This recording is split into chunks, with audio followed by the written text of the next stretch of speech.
Итак, у нас началась запись. Снова приветствую вас всех, или вас обоих пока. Здравствуйте. Hello everyone, good afternoon. Ve herkese iyi günler.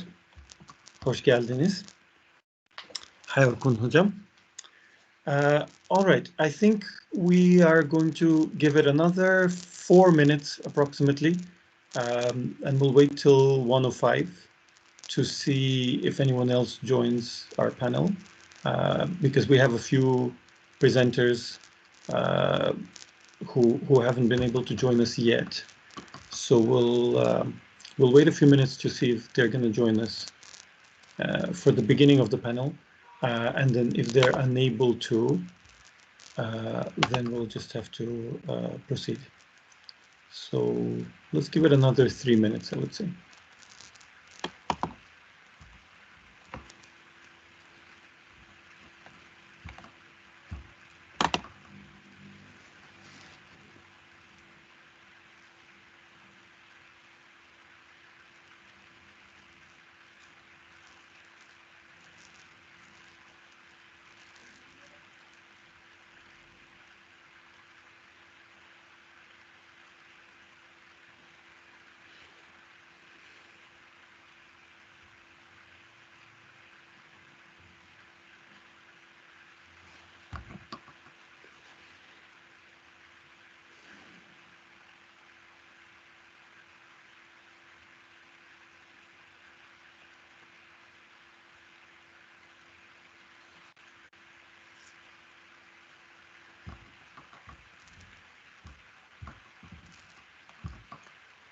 Привет, Кахраман, как дела?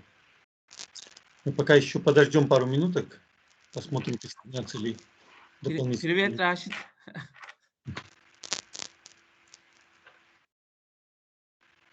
Хорошо, у меня, а твой как? У меня тоже все хорошо, спасибо. Вот у нас у обоих возможность, значит, вспомнить наши дни, проведенные в Украине. Правильно, Кахраман? С украинскими гостями нашими. Да. Угу. Замечательно. Хорошо, еще пару минуток и уже тогда начнем. Хорошо.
Ну что, хорошо. Тогда потихоньку нужно начинать. Значит, сначала давайте решим такой организационный вопрос. То есть поскольку у нас здесь должно было быть 5 презентаций, то я собирался всем дать по 15 минут на каждую презентацию, а потом, значит, выделить по 5 минут на вопросы и ответы. Поскольку мы сейчас видим, что пришло пока только 2 участника панели, то я могу как бы продлить длину каждой презентации до 20 минут. Так что у вас в распоряжении имеется 20 minut. Hocam, Dekan hocam hoş geldiniz. Yani kısaca Rusça'da anlatıyorum. Evet Reşat, teşekkür ederim. Hoş bulduk. Kolay gelsin. Sağ olun hocam. Ben teşekkür ederim. Короче, только что к нам присоединился декан нашего факультета. И да, так что в продолжение нашей темы. Значит, я готов выделить вам каждому из участников, из двоих наших участников, пока пришедших, по 20 минут, и потом последующие 5 минут, значит, выделим на вопросы и ответы. Таким образом, если остальные участники все же смогут присоединиться к нам во время, значит, нашей панели, будет достаточно времени, или должно быть достаточно времени, чтобы они тоже смогли поучаствовать. Так, остается, значит, формально еще раз вас поприветствовать от имени нашего университета, от имени университета имени Джелаля Баяра в Манисе, в Турции. Меня зовут Раша Чоудри, я родом из Беларуси, я не турок, как вы, наверное, догадались. И я здесь работаю ассистентом профессора на кафедре политологии и международных отношений. Значить, вітаю вас, шановні друзі. Welcome, everyone. Of course, we'll run the panel in English. Manisa Celal Bayar Üniversitesi tarafından herkese iyi, sağlıklı günler diliyorum. Hepiniz hoş geldiniz. And so we'll continue in English, we will just go in the order in which our guests are listed. Now, of course, all our guests are from Sumy State University in Sumy, in Ukraine. Now, I've had the pleasure of visiting Ukraine in 2016 and spending a couple of weeks there, but I was in Kyiv and Odessa. I have not had the chance to visit Sumy, so perhaps one day I will get to pay you guys a visit, visit your university, which would be great. But for now, welcome to all of you. And if I could just ask our guests at the beginning of their presentations to just take a few seconds and introduce themselves briefly, because we can see from the program that you are at Sumy State University. But if you could just tell us where you're from originally, because I can see there's a sort of mix of names. Not everyone has a Ukrainian sounding name, etc. So if you could just, if everyone could just say, if all the participants could just say where they're from, what city, what country, etc. Originally, and also what department you're studying at Sumy State University, that would be great. And after that sort of auto introduction, feel free to continue on towards your topic. So the first presenter that we have the pleasure to introduce is Dalila Bontas, who will be discussing the right to privacy of transgender persons. So go ahead, you have 20 minutes. Go ahead, Dalila. Yes, hello everybody. And so my name is Dalila Bonkas. I'm from Sumy State University. I'm from Sumy, and I am studying in the International Law Department. And today I'll, as you said, discuss the rights of to privacy of transgender persons. As you may notice, the word transgender is quite common, and it is widespread in the media and academies and in the names of organizations. And a lot of people nowadays get confused between the terms with the prefix trans, but with the emergence of the internet, it has become easier for people to understand the difference. One of the most popular medical definition of the term transgender today is from World Health Organization. Transgender is an umbrella term that describes a diverse group of people whose internal sense of gender is different than which they were born originally. Now that we have clarified the terminology, let's discuss the main topic of the speech. The right of privacy is a fundamental right, as you all know, for the human, and rights guaranteed both at the universal level and at the regional level. In the case of law, the European Court of Human Rights The right to privacy covers a wide range of relationships, including personal identity and bodily autonomy, also the right to start a family, and many others. Given prejudice against transgender people, in many societies, the right to privacy of such people is very violated, most of all. The largest legal instrument that is the basis for the most rights and freedom of transgender people around the world and contains only the basic principles of this freedom is the International Conference of Transgender Law and Employment Policy. And the phenomena of this document actually is another document that is followed at the preamble, the International Bill of Gender Rights. And the articles of this bill state on the right of defining gender identity, the right to free expression, the right to secure and retain employment and service fair compensation, health, and many other. Europe also agrees with the statement on the resolution of 2048 on discrimination against transgender people. The Parliamentary Assembly actually stated that, in particular, that transgender people face widespread discrimination in Europe. This takes in a variety of forms, including difficulties in access to work, housing, and health services. And transgender people, as you may know, are frequently targeted by hate speech. And also the fact that the situation of transgender people is considered as a disease by international diagnosis manuals is disrespectful to their human dignity.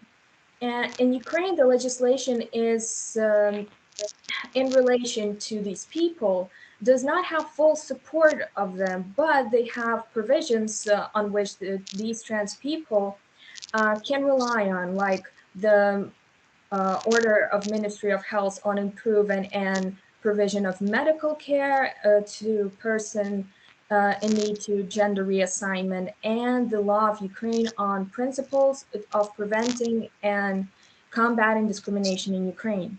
And nevertheless, Ukraine's attitude towards transgender people can be called indefinite due to rather large law gaps and non-compliance with these two laws, actually. And we will start by the question of recognizing the new sex. In the first mentioned document, it stated that it is necessary not only to be examined by a sexologist to confirm the diagnosis of transsexualism, but also it is necessary to undergo endocrinological examination or surgical correction in order to change your gender officially. And continuing the analysis, we turn to the problem also of family life of transgender people. And according to the Article 21 of Family Code of Ukraine, which specifies the concept of marriage between only a man and a woman. And the problem is that if a person changed his sex, it will be the same-sex marriage, which is not legal in our country. Now we analyze the legal status of the people in employment. From a legal point of view, Article 47 of the Constitution states that everybody has the right to work. And also we have our own mechanism of combating discrimination in the form of the law, which I've mentioned, the principles of preventing and combating discrimination in Ukraine. But however, we have a huge problem in the particular use of these rights and the protection of them. Although these problems we have listed sound more medical and social, but in our opinion, they are still more in line with the law. And therefore, our proposal to overcome these problems, partly legal and organizational. In particular, we believe that Ukraine needs to approve registration of partnerships of the same sex, also banned the recognizing transsexualism as a mental illness, which prevents adoption of children and also employment. And as a separate point, we offer a solution for this problem of employment to actually involve professional lawyers who can provide relevant advice, prepare documents during employment, and conduct pretrial settlements at the conflict if necessary. In our opinion, taking these measures will help to realize the transgender rights to privacy more fully. Thank you for your attention. I'll be gladly answering your questions.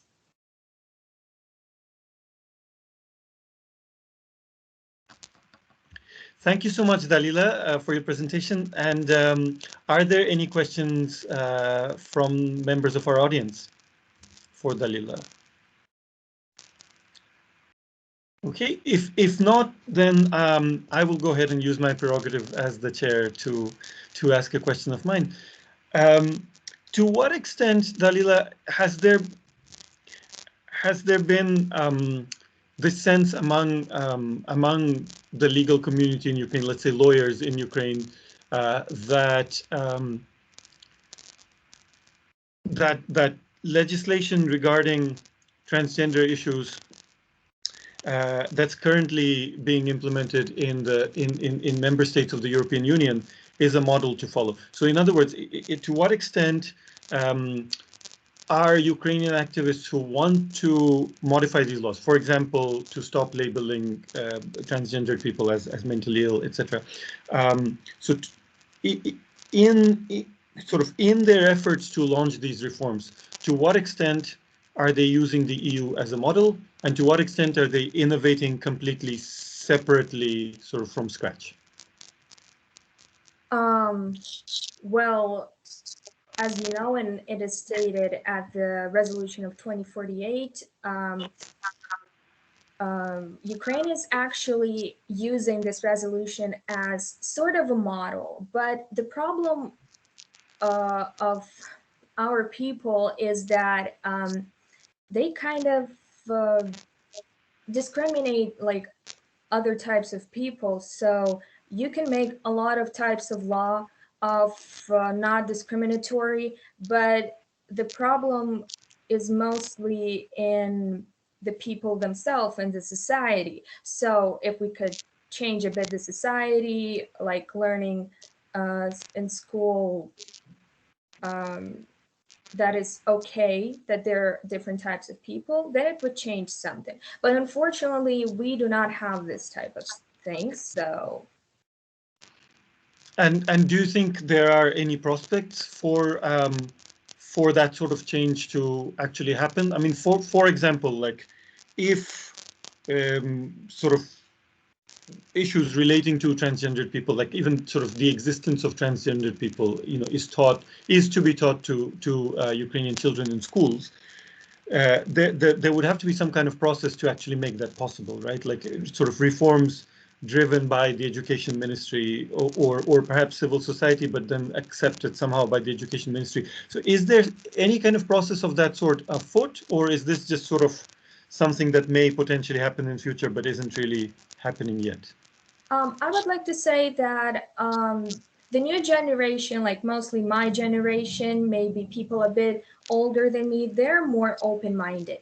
And so we just have to wait a little bit in order to these people to actually stand up and do something for the education of the people. Right. And sort of one last question.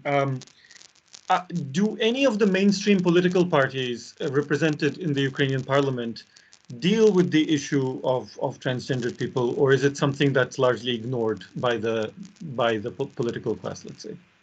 As far as I know, no. Okay, I see.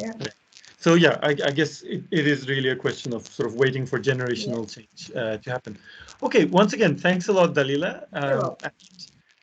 Thanks. And I see that we have Andre and we have Victoria. So let me just go back to our schedule here. I see that for now Ruslana Dehtyar is missing.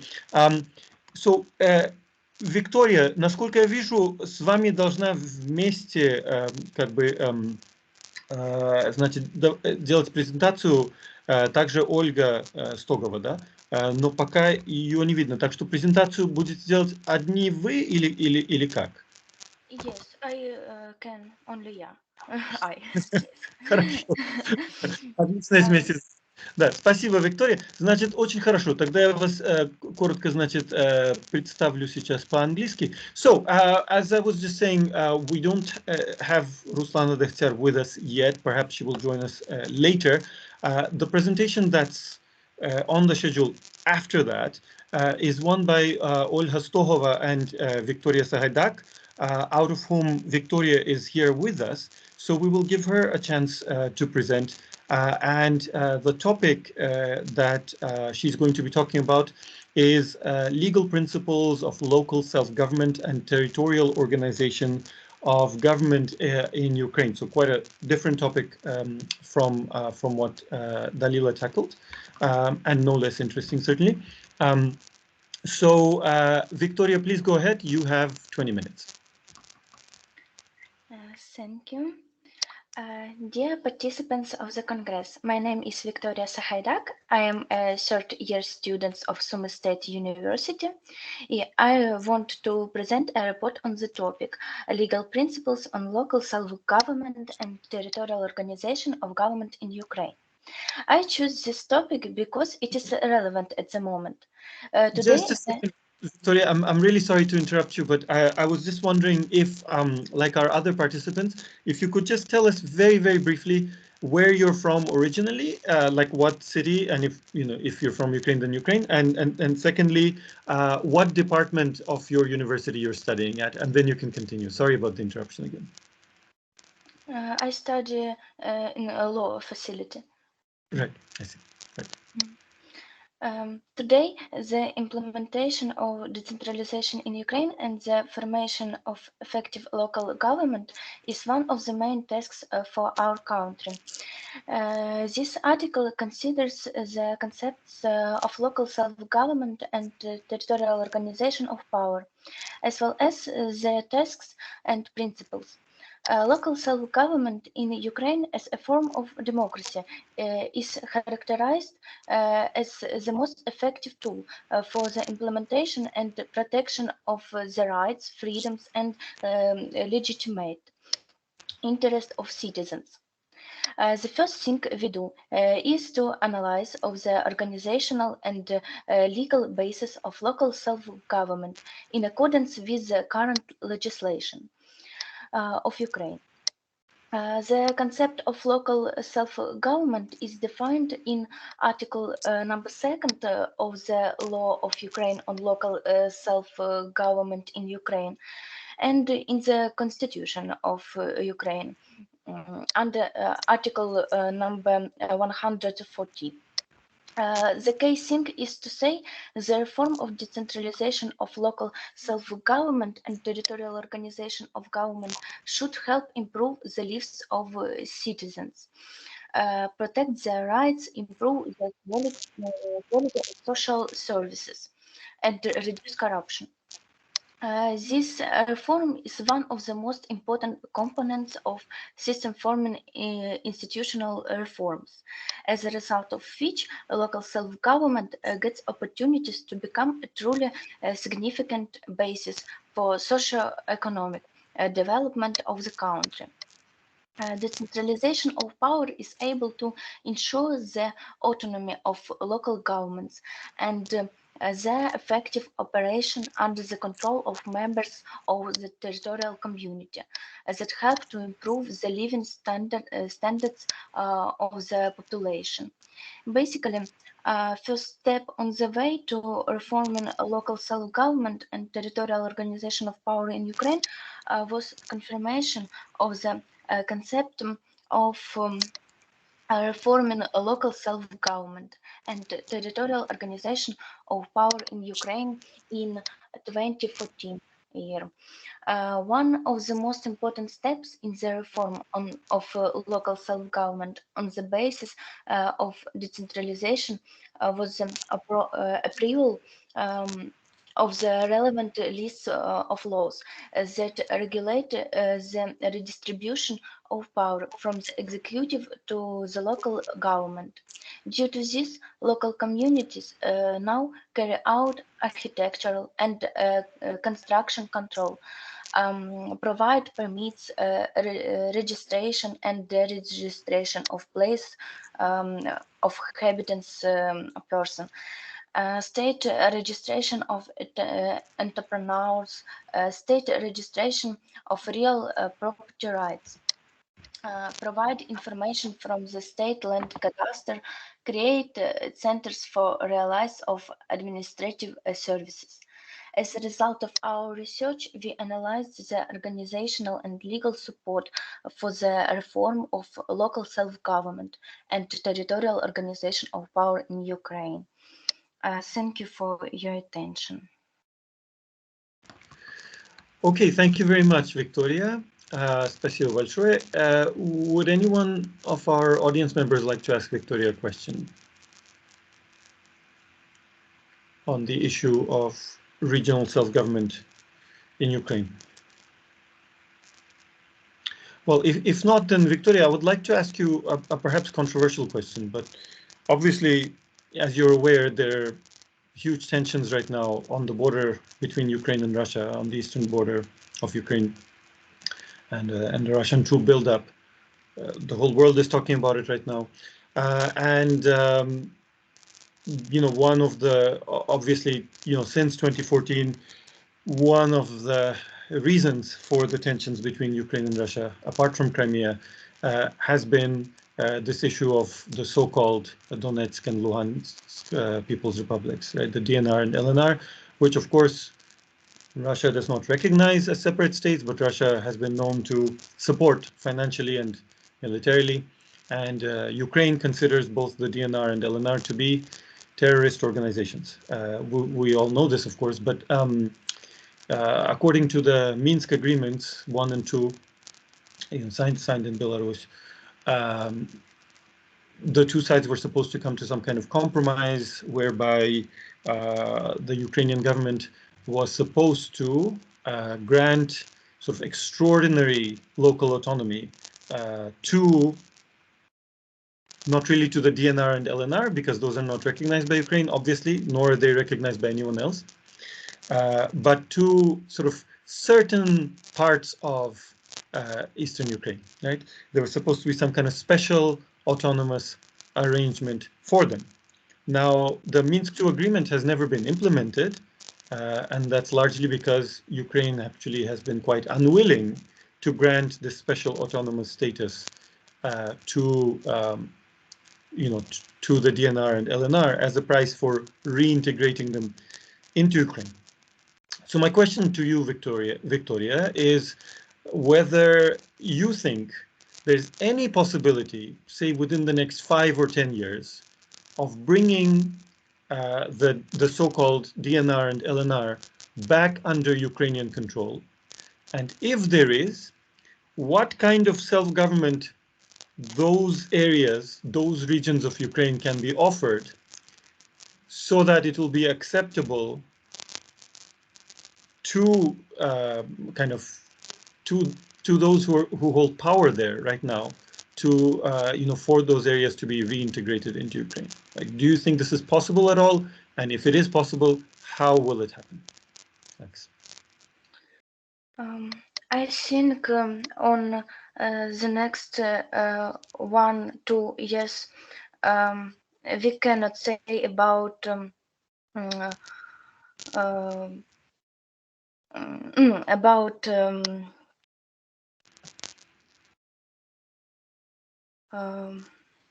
can back to us this territorial of our country, but I think it's depend on citizens who lives there. If they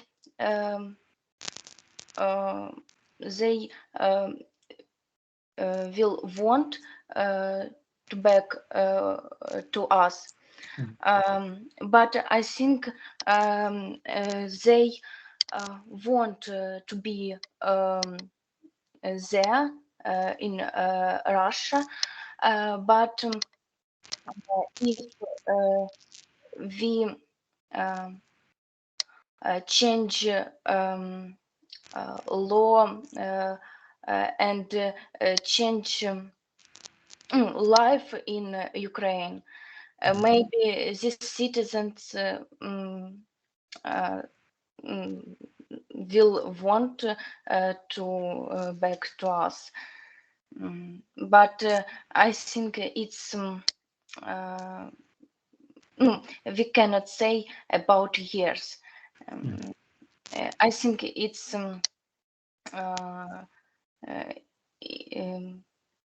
it's need many years for this for solve this problem. Right. Right. Thanks a lot, Victoria. I mean, that's I find your answer to be both hopeful and at the same time very realistic as well. And of course, that the best kind of analysis has to be grounded in realism, but of course, there's room for optimism as well, sort of in the longer term perspective. So once again, thanks a lot, Victoria. Итак, друзья, мы продолжаем. Сейчас я секундочку посмотрю еще раз на расписание. Значит, следующим у нас идет Андрей. Сугумар, по-моему, не придет, насколько я понимаю. Хорошо, тогда, значит, предоставлю слово Андрею. So now we have Andrei Kasyan as our next presenter, who will be talking about non-state armed actors, a challenge for contemporary international law. And I suppose perhaps, you know, without knowing the details of what he's going to talk about, but just based on the title, it seems that his presentation may relate to what Victoria and I were discussing just now. So go ahead, please, Andrei. You have 20 minutes. So hi, my name is Andrew. I am a student of two year of international law, and I'm born in Priluki, this is Chernigovskaya Oblast, and study and live in Sumy. So, презентация. Видно презентацию? Да, видно. Да, все, сейчас начинаем. Так, so my presentation have a theme that non-state armed actors a challenge for contemporary international law. So the relevance of this topic, the dynamics of modern world process, dictate the heterogeneity of the international security environment, including both state and non-state actors, and the legal status of non-state actors is not always clearly defined. The emergence of new actors or the rapid transformation and transition from previous forms of activity to new ones often precedes the political and legal assessment of the nature of the activities, as well as the degree and possible consequence of such an impact on international process. This paper examines the concept of non-state armed actors and their role in contemporary military conflict. The applicable rules of international humanitarian law in this field are explored.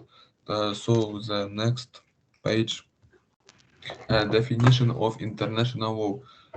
So we may start that there is no definition of non-state armed actors in international treaties. International humanitarian and international criminal law operate with the notion of the dissident armed forces or other organized armed groups.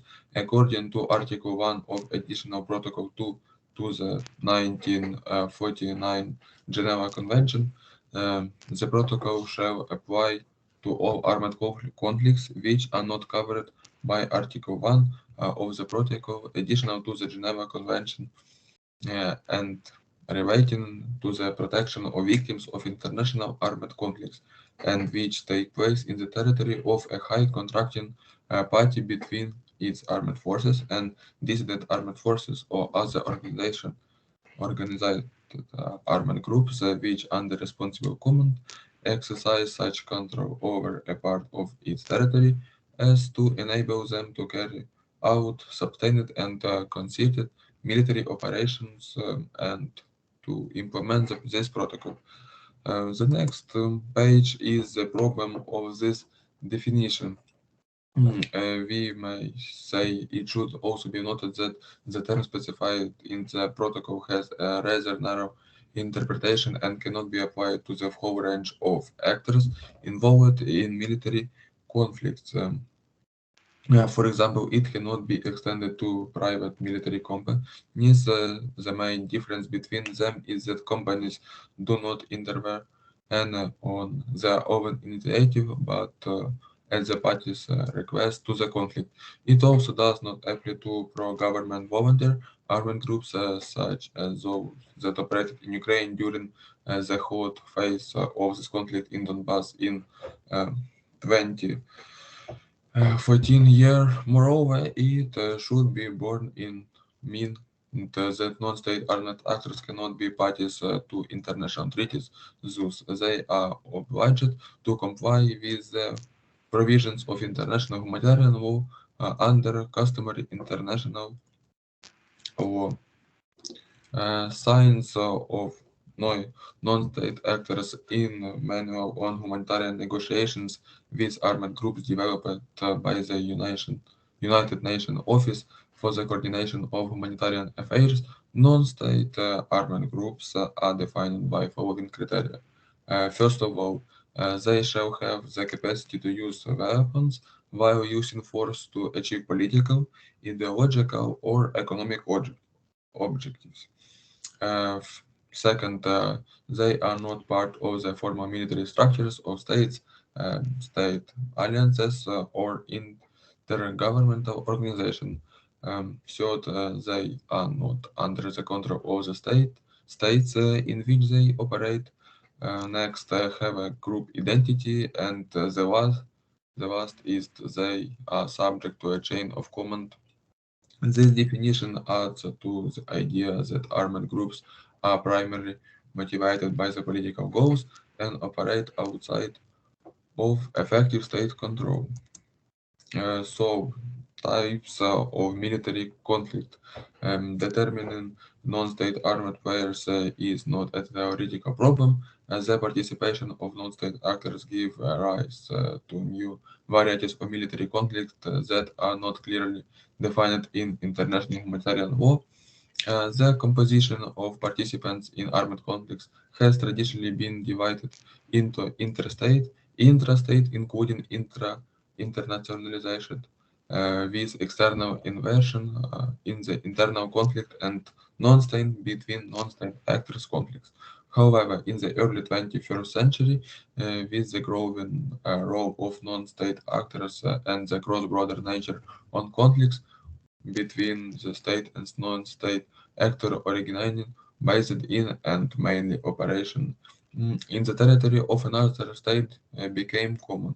Among such conflicts, although only officially declared and recognized as a confrontation between Israel and the Hezbollah movement in 2006 year, confrontation between Al Qaeda and USA.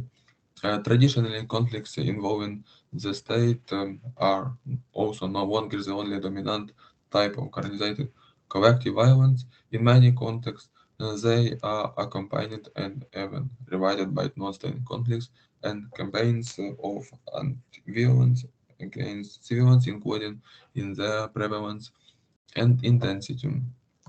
So, conclusion.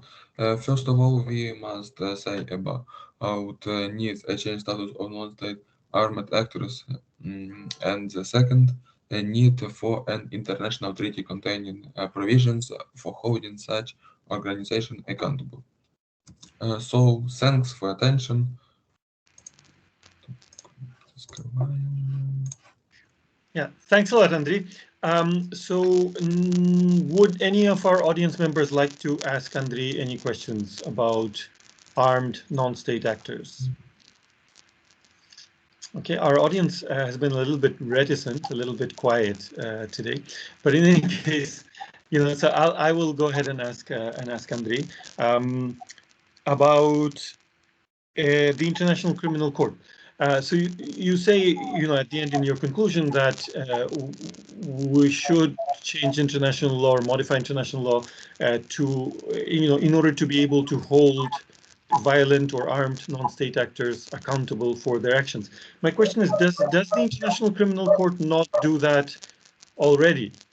Because, anybody, whether a state actor or a non-state actor, anybody who commits war crimes based on the definition of the International Criminal Court and is then indicted by the prosecutors of the International Criminal Court, can be subjected to its jurisdiction, and as long as states, the states where these people are currently, hiding or located, as long as these states are willing and able to capture them and extradite them to the International Criminal Court, they can be put on trial. So does anything further need to be done? Anything beyond the existence of the International Criminal Court? So thanks for the question. I think that we must change the status because such as the world famous organization military is Wagner, they have not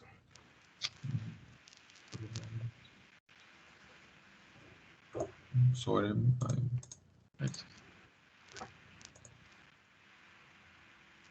Well, actually, just to take you up on that, like while you're looking at your information, Wagner is present right now in the Central African Republic at the invitation of the government of the Central African Republic.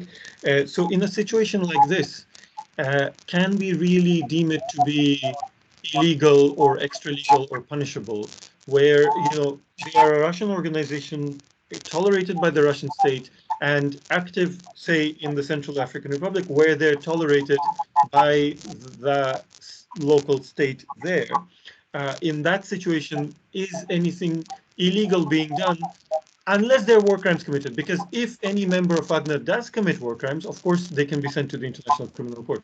But as long as no war crimes are being committed, should the existence of a group like this by itself be illegal, in your opinion?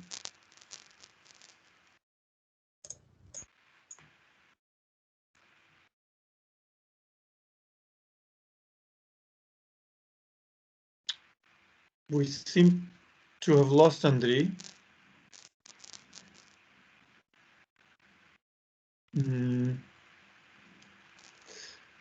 Yeah, I think Andrei may have lost his connection or may have left us. Okay, all right then. Are there any further questions from anybody in the audience for our two remaining guests, namely Dalila and Victoria? No?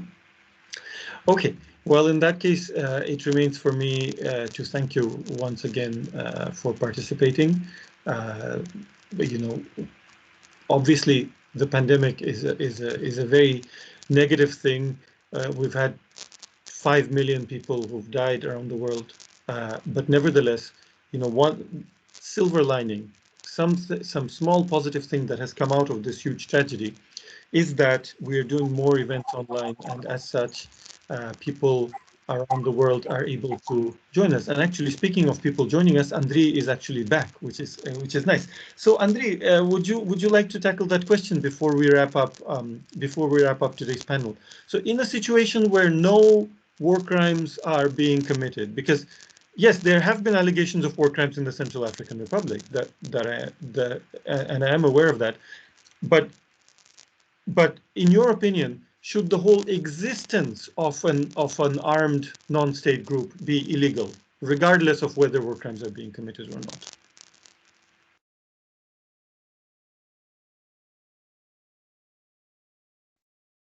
No, so in my opinion, I think that we must make legal these non-state actors, and in such a way we can make a responsibility for him for their crimes, because Right. these non-state actors have no they No are accountability. they are not under jurisdiction of international law, and we have no ways to make responsibility for him. That's why they can make all that they want. Right. Yeah. I mean that basically opens up the question. Really, and I guess it's more a thought than a question. So you don't have to directly answer it, Andrei, but of the extent to which existing laws are enough, existing provisions of international law are enough to tackle this issue. Because if we look at an international terrorist movement like Islamic State, so-called Islamic State, or ISIS or Daesh, some of their members have been put on trial by multiple countries, by multiple state actors for the crimes that they have committed, including the crime of genocide. When it comes to attacking Yazidis in particular, but also just other sort of crimes. So it seems that the provisions of both national and international law, in some cases, are enough to prosecute sort of armed non-state actors. But in other cases, I mean, I think you're right, Andrei. In other cases, they sort of escape justice. In particular, when they have a state protecting them, like in the case of Wagner, of course, there are allegations that it has close connections to the Russian state, and so once a Wagner fighter is able to get to Russia, that's it. Like, of course, no other country can really get them, even if they try to prosecute them. So in any case, thank you very much, Andrei, and thank you to all of you, to all our participants. Once again, еще раз всех благодарю за ваше участие.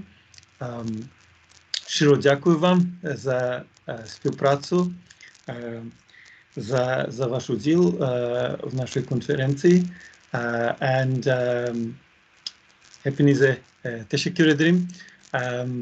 So it was really a pleasure to hear these voices, of this smart group of students from Ukraine. Ukraine, of course, isn't so very far away from Turkey, just across the Black Sea. But nevertheless, the amount of academic exchanges that takes place between Turkey and Ukraine is still sort of fairly limited, in my view. And of course, hopefully, this is something that can be expanded significantly in the future. And your participation here is one such positive initiative. So thank you once again to our participants. Thank you to all our guests who attended the panel. And with that, I would like to declare our panel over. Thank you very much and take care. İyi günler. До свидания. До побачення. До побачення, дякуємо і вам.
Руслана, здравствуйте. Короче, тут у нас такое дело, что все уже поучаствовали, и как бы мы формально закончили панель как таковую. Но в любом случае, раз вы пришли, раз вы появились, то тогда, конечно, нельзя это дело просто так бросить. Прошу прощения, а как так получилось? Просто все знали, а я не знала, или как? Может быть, вы перепутали часовой пояс? Это возможно? Потому что, скорее всего, да. Я вчера думала об этом и как-то, да, я поняла. Ясно, Прошу да. прощения. Потому что да, нет проблем. У нас просто тут GMT плюс 3 круглый год. Поэтому сейчас, наверное, у вас в Украине GMT У нас час плюс... дня. Да, у вас час дня, да, а здесь 2. Я прошу прощения. Короче, да, из-за этого получилось такое. Ну, короче, проблем нет, потому что, знаете, я запись начал, когда мы начали панель час назад. И, то есть, Teams так работает, что пока хоть один участник находится на встрече, запись автоматически не заканчивается, а продолжается. Так что сейчас мы с удовольствием вас выслушаем, и вы будете в той же самой записи, что и, значит, ваши коллеги по университету. Хорошо, тогда дайте мне секундочку, я сейчас достану опять программу. Кстати, слава богу, что я вас заметил, потому что... Спасибо вам большое, просто действительно как-то так... Так, сейчас, секунду. Да, вот вы у нас. Хорошо. Ладно. Я, кстати, позвольте мне представиться. Меня зовут Рашид Чаудыри, я преподаватель здесь в университете Джелаля Баяра в Манисе. Я родом из Беларуси и здесь преподаю на кафедре политологии и международных отношений. И вас тоже взаимно. И я вас тоже попрошу, когда вы начнете свою презентацию, значит, начать с того, чтобы вы сказали, то есть вы откуда родом, допустим, из какого города, а также, значит, поскольку я просил ваших коллег сделать то же самое, да, во время их презентации. А во-вторых, значит, на каком вы факультете учитесь или на какой кафедре и так далее, да, а потом уже как бы переходите к докладу. Хорошо. Хорошо. Итак, значит, перехожу сейчас я на английский. All right. So, ladies and gentlemen, we have another participant in our panel joining us right now. So this is going to be Ruslana Dehter, and she is going to be talking about the legalization of cryptocurrency as an effective mechanism for filling the state budget of Ukraine, which is a very interesting topic, certainly, and quite different from the topics that we have discussed on this panel so far. So it gives me great pleasure to restart our panel, and I hand the floor over to Ruslana. Ruslana, you have 20 minutes. Go ahead, please. Thank you. Congratulations to all present. My name is Ruslana. I'm a postgraduate student of Sumy State University in law. I want to present a report of the subject legalization of cryptocurrency as an effective mechanism of filing the state budget of Ukraine. Accelerate scientific and technological progress and the global computerization of society have led to significant changes which are manifested in both positive and negative consequences for any sphere of public life. Modern technologies contribute to the emergence and development of new mechanisms of the economy, in particular relation with the use of non-cash payment. This is distributed data processing technology, blockchain, which is the direct basic of cryptocurrency.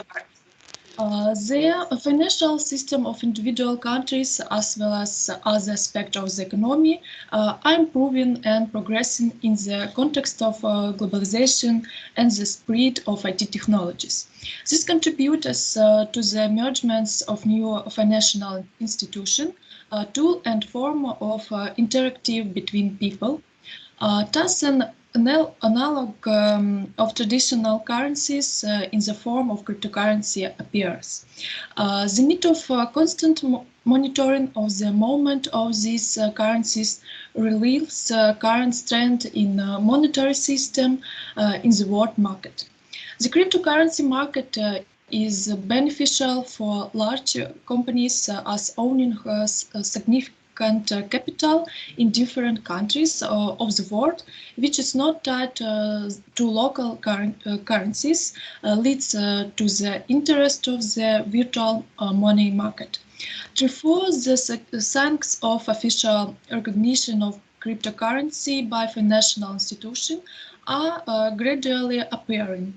The largest investment bank published reviews of the prospects of various cryptocurrencies, which indicate their particular integration into the traditional financial industry. The economic of most countries are improving and developing, and people are in perpetual search for better and more convenient, which necessitates the regular and interaction with new types of payments. Government of Ukraine has not yet officially recognized it is a legal form of payment, but attempts have already been made to regulate it. That is, became clear that the relevance of cryptocurrency as a new type of payment and its some case of subject investment in Ukraine is growing every day. But national legislation does not allow to determine the status of cryptocurrency in the national legal system, which requires further research and legal resolution functions of this type of currency. Thank you for your attention. The report is complete. Okay, thank you very much. I would like to turn to our audience members now. Does anybody have any questions for our presenter, Ruslana? Her presentation was actually, you see, whereas the previous ones had kind of more to do with political science, which is more my sphere because I teach at the Department of Political Science. I see a number of economists here in our audience, and so I'd like to defer to them if they would like to ask Ruslana a question. But I see no questions from the audience right now. And so allow me to ask you a question then, Ruslana. How feasible would it be for the Ukrainian government to actually use cryptocurrency as a source of revenue? Because I mean, the title of your paper is, you know, cryptocurrency as a mechanism for filling the budget, right? Whereas one of the purposes of cryptocurrency, the way it's being used right now, especially the big ones like Bitcoin, etc., is to avoid regulation by the government, avoid detection of transactions by the government, avoid government interference, and avoid taxation, obviously. So how do you avoid the entire economy heading towards a kind of huge black market in this sort of transition to greater use of cryptocurrency that's happening right now? Sorry, but I don't can ask this question because I don't know enough English. Sorry. Нет проблем, я переведу его сейчас вам, значит, на русский. Вопрос, значит, такой. Значит, вы, значит, в заголовке своего доклада сказали, что криптовалюты могут быть источником пополнения казны Украины, да? Однако мы наблюдаем как бы в реальности наяву, что наоборот криптовалюты, ну, особенно такие как бы распространенные, как биткоин, используются людьми для того, чтобы избегать всяческого контроля от государств, избегать наблюдения, и дабы можно было, значит, проводить платежи как бы, ну, если можно так выразиться, по секрету, и как бы избегая официальные банковские каналы. И таким образом избегается не только как бы оповещение государства об этих транзакциях, но также избегаются, конечно, налоги. И избежание налогов – это как бы один из главных причин перехода постепенного как бы акторов на рынке к криптовалютам. В такой ситуации как можно избежать как бы полного перехода, скажем, украинской экономики на как бы огромный черный рынок, если криптовалюты станут более распространенными в Украине? То есть как можно облагать эти транзакции налогами? Спасибо вам за вопрос и возможность ответить на русском языке. Да, пожалуйста. Это действительно открытый абсолютно вопрос, причем не только в Украине, как и во всем мире, поскольку действительно существует такая проблема. Я признаюсь честно, так как я аспирант, я буду изучать в своей диссертационной работе. Если здесь у меня тема криптовалюты, она узкая, как бы в этом докладе, то я буду изучать полностью цифровую валюту. Я полностью с вами согласна, что, возможно, криптовалюта действительно не будет, даже если ее легализировать в странах, действительно с ней будет тяжело, так сказать, наполнять бюджеты страны. Если мы возьмем цифровую валюту, к примеру, в общем, да, это, к примеру, страны, которые могут даже придумать эту цифровую валюту и реализовывать ее в стране, распространять, то действительно ее можно контролировать. Возможно, каждому из либо общепринятым решением, возможно, есть какой-то вариант придумать, как криптовалюту можно контролировать и централизировать в странах. Это действительно тяжело, потому что так как ее придумали, так смогут и обходить всегда это. Поэтому действительно вопрос всегда открыт, и тем он и интересен. Вот так я могу сказать, да.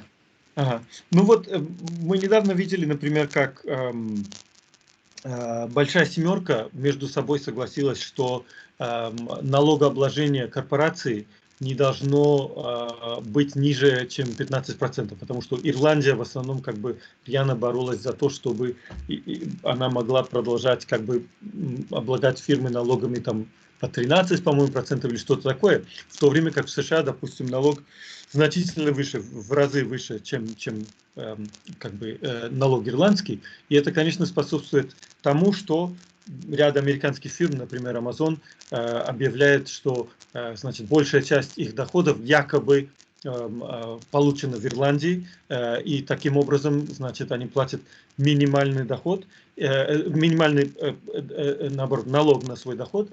И, значит, разрешить этот вопрос можно только сообща, как оказалось, и как бы, ну, все вместе заставили Ирландию как бы согласиться, что, чтобы ставки не были ниже, чем 15%.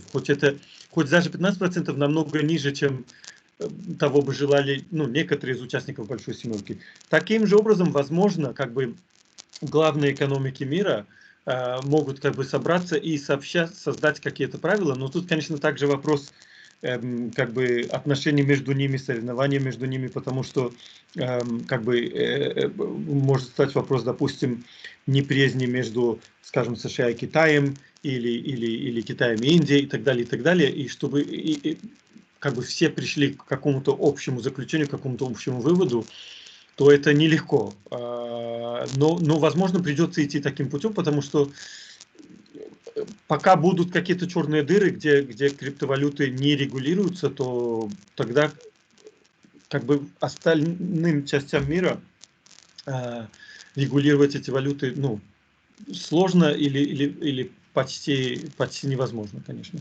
Ну да, желаю вам удачи, конечно, в ваших исследованиях, и я с удовольствием, кстати, прочту вашу диссертацию, потому что эта тема меня очень интересует, и как бы с каждым днем мы наблюдаем распространение криптовалют, хоть, конечно, допустим, есть и обратное течение, есть, например, Китай, который запрещает использовать их на своей территории, запретил, то есть буквально где-то неделю назад, потом, допустим, в принципе, некоторые другие крупные экономики также не позволяют официально использовать криптовалюты, но также мы видим, что некоторые страны, как вы говорите, значит, объявляют о создании своих цифровых валют, но тут также, конечно, встает вопрос, а чем они так принципиально отличаются от уже существующих валют этих стран, если они как бы регулируются центральным банком и в том и в ином случае.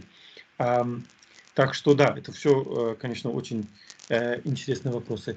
Any other questions for Ruslana